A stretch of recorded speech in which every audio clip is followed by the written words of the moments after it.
Welcome to another episode of A Moment of Tiki. Tonight we won't be coming to you from the Lagoon of Mystery, my home tiki bar in Central Texas, because we're going on a road trip to San Antonio. That's right, but before we do that, I'd like to take a moment to ask you to go down, hit the like, subscribe, leave a comment. Doing so helps other potential viewers find A Moment of Tiki a lot easier. Okay? Got that done? Great. So tonight we are going to the soft opening of Hugman's Oasis, a tiki bar that has been more than 2 years in the making. Their timeline and schedule was disrupted by COVID, but they're locked and loaded and ready to rock and roll tonight. So we're going to go down there and check it out, and you get to come along with us.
So we're here with Chris Hill, the owner and mastermind behind Hugman's Oasis, and also the owner of the little bar you might have heard down the Riverwalk called Esquire Tavern. And I have to ask the question that's on everyone's mind: how does the thrill of opening Hugman's Oasis compare with the thrill of being named King Anchovy at 2015?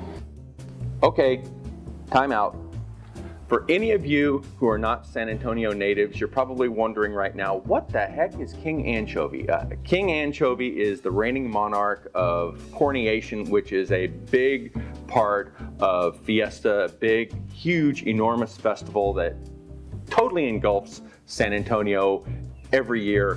Rather than get us off the rails and explain it here, I will leave some links down in the show notes, and so you can check it out yourself. So if you ever have an opportunity to come to San Antonio during Fiesta and check out Coronation, I highly recommend you do so, and sandwich that around a couple of visits to Hugman's Oasis, okay? Now, back to the show. You know what, I've got to say, King Anchovy was a really great thing. I enjoyed it. And I tried to bring a little something added to the role of King Anchovy and kind of expand it a little bit. And of course, I think Hugman's is something about the same thing. It's about expanding something on the San Antonio Riverwalk that hasn't existed. And why it hasn't existed before, I don't know. I think we all might remember Wanna Dix, which was, you know, a club from the HemisFair. African themed, right? Yeah, which was, you know, women dancing in cages, and it was, you know, kind of crazy. But anyway, it's kind of fun to add something that, you know, we hope to create a little something extra on the San Antonio Riverwalk. So why Tiki? San Antonio hasn't had a dedicated Tiki space since the HemisFair in 1968 with Polynesian Gardens, which existed in the shadow of the Tower of the Americas. And you would think with all the tourism that San Antonio's attracted over the years, you would have had a you know, Don the Beachcomber or a Trader Vic in the Hilton that they built in like 6 weeks. But no Tiki at all. You would think so. So, you know, when we're thinking about the concept for this particular place, you know, I wanted to do something that was a little bit more timeless, and I think Tiki is timeless, and you know, it's old-fashioned. It's been around since the 40s, and I don't think it's going anywhere. Do you? I think It's going to be here for a while to stay. We hope to be part of the tradition. All right. So how did y'all approach the cocktails? I mean, you built your reputation with the Esquire as a craft cocktail bar. Tiki's a little bit more theatrical than that. I appreciate you asking that, because I think, we kind of did a tour of different sort of tiki locations, and one of the things we're knew that we wanted to do early on was to do a cocktail grade tiki concept. So, it's about the right glass, it's about the right ice, it's about the, right ingredients, it's the right garnish, it's the, so that's our goal. Our goal is to be cocktail grade tiki. All right, well, I'm about to let you go back to the party. It's been a blast, but I have to ask the question that's on every Tiki Files mind out there. When can we expect custom cocktail mugs, tiki mugs? Funny you ask, because actually we've been talking about that, so we hope to have one for Christmas and New Year's this coming year. I'm told now's the time to start. We're maybe even a little late. So anyway, yeah, we're on it. Well, fantastic. Thank you. Thank you.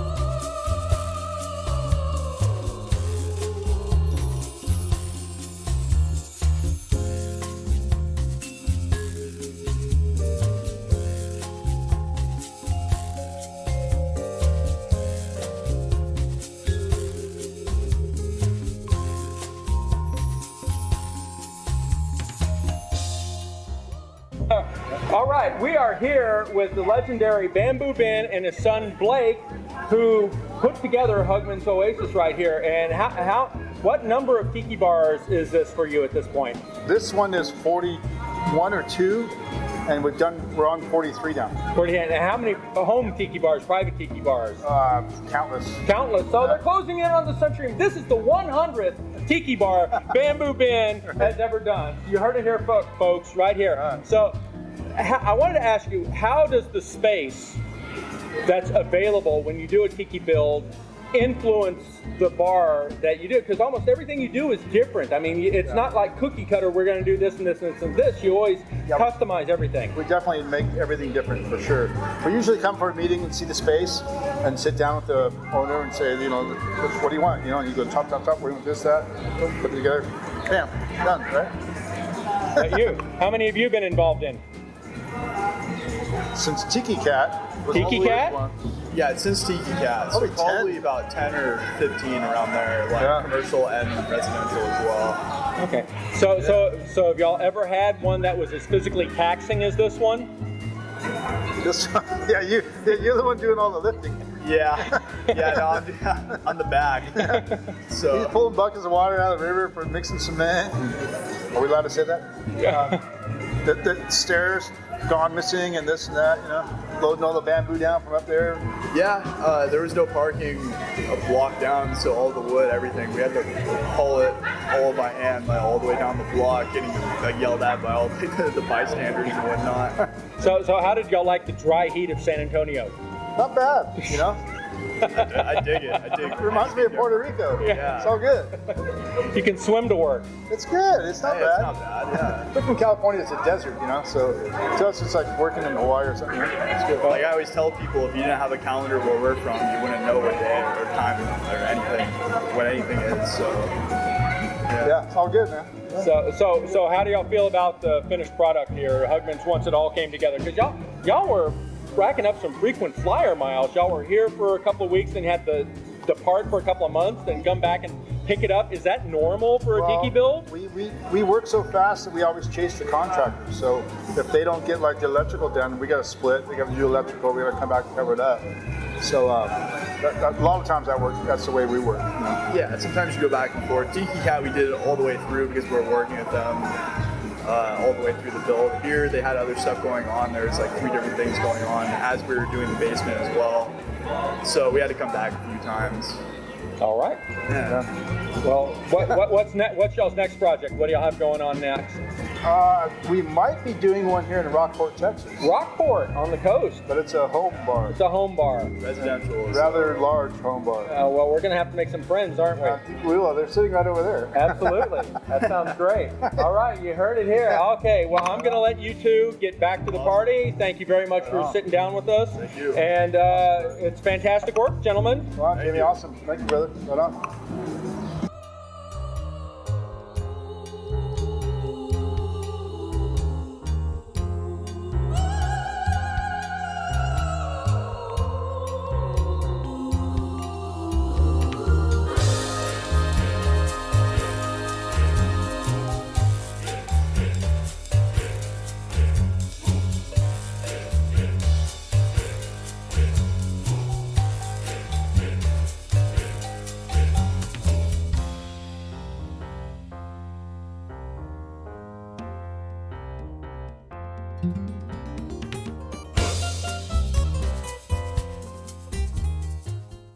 All right. We are here with Jeret, the beverage director here at Hugman's Oasis. Thank you for sitting down with me and pulling yourself away from the party and your lovely wife. So tell me, how do you approach designing a beverage program for a tiki bar? San Antonio has not had a full-fledged tiki bar ever. Well, I think most of the time when we're looking at tiki, there are people that are absolutely huge tiki files, right? And then there are people that don't know as much about tiki, but they're really great bartenders that are passionate about like a spirit or rum or whatnot. So like, for example, like open up this place because it's a full-blown tiki bar. It's like, well, let's kind of focus on the classics, right?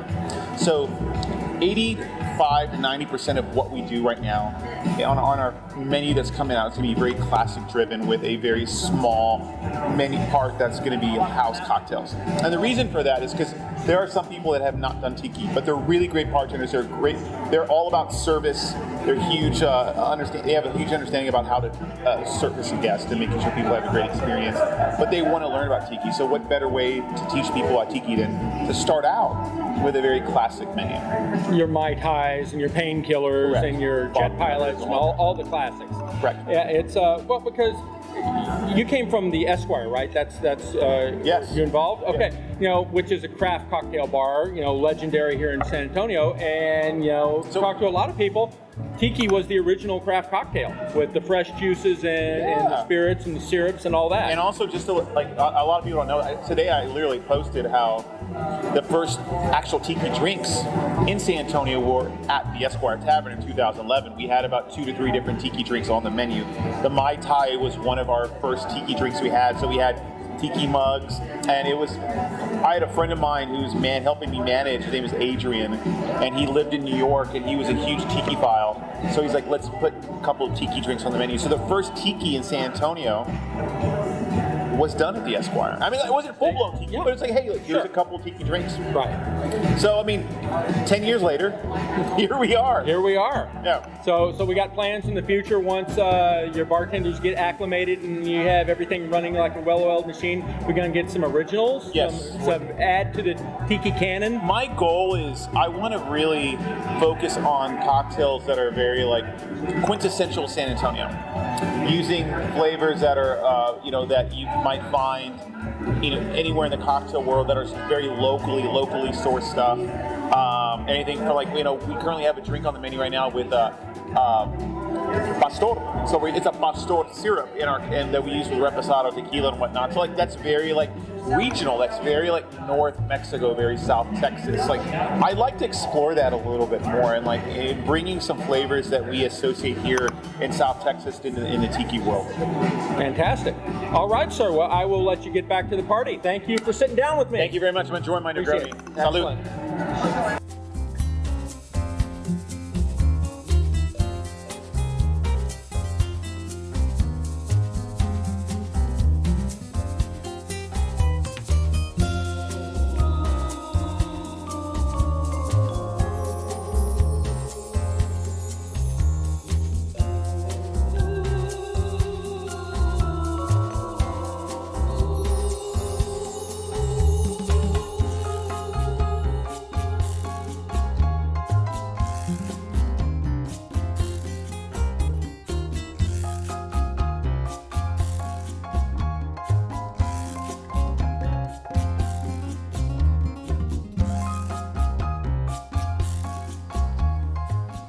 wow. That's pretty much all I can say. Wow, that was so much fun.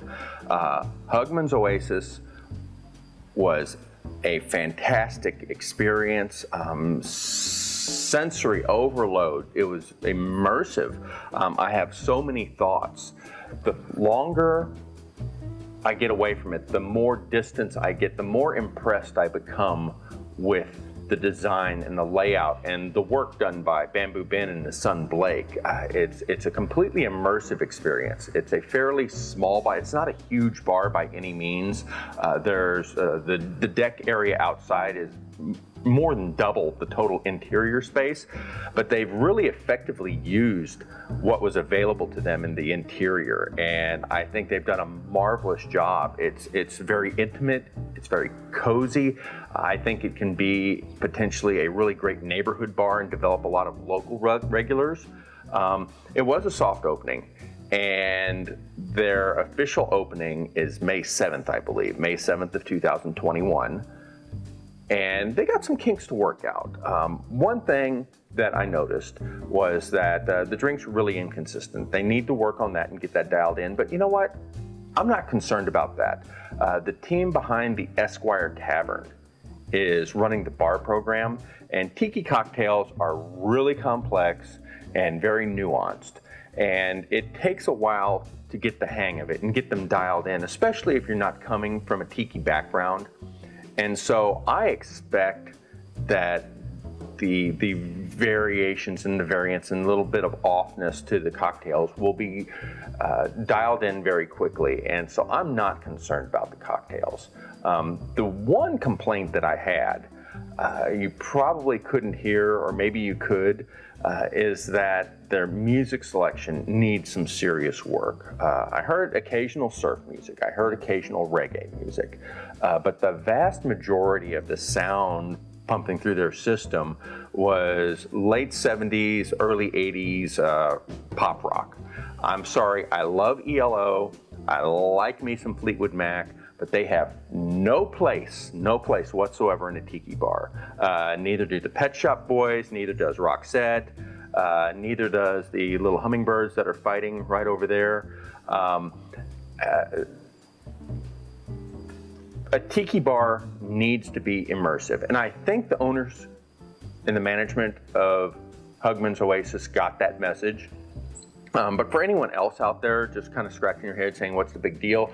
A tiki bar is immersive. You have these exotic cocktails. You have this completely immersive and transportive environment, decor around you.